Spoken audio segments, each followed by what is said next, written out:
Ako po ay si Evangeline Sebastian Alcaraz, isang Paris volunteer na tumutulong sa mga gawaing simbahan dito sa parokya ng San Lorenzo, Diakono at Martir na nasa Balagtas, Bulacan.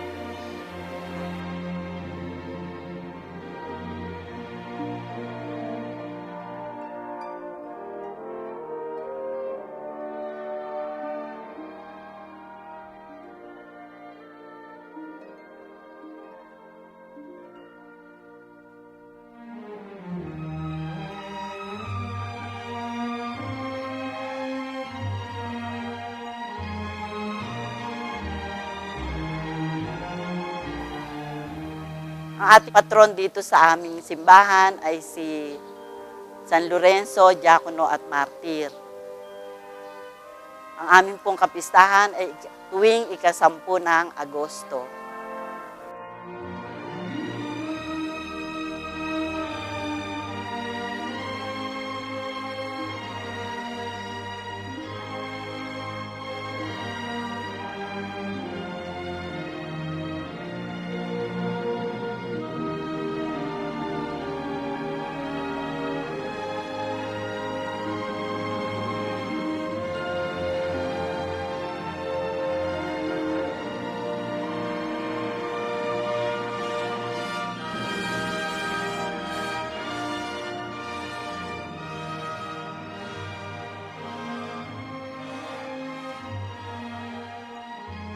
May mga pagkakataon na dito sa aming simbahan may mga nagpupuntang mga deboto na galing sa iba't ibang parokya.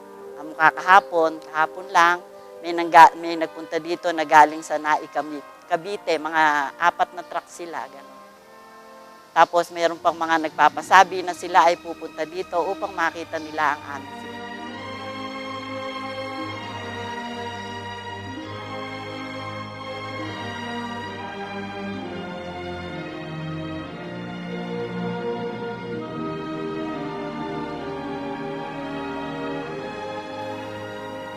Para po sa mga gustong makita ang aming simbahan, kayo po ay aming inaanyayahan na pumarito upang makita ninyo naman ito at makatagpo nyo ang aming pura paroko ni si Father Reynaldo Fernando Jr.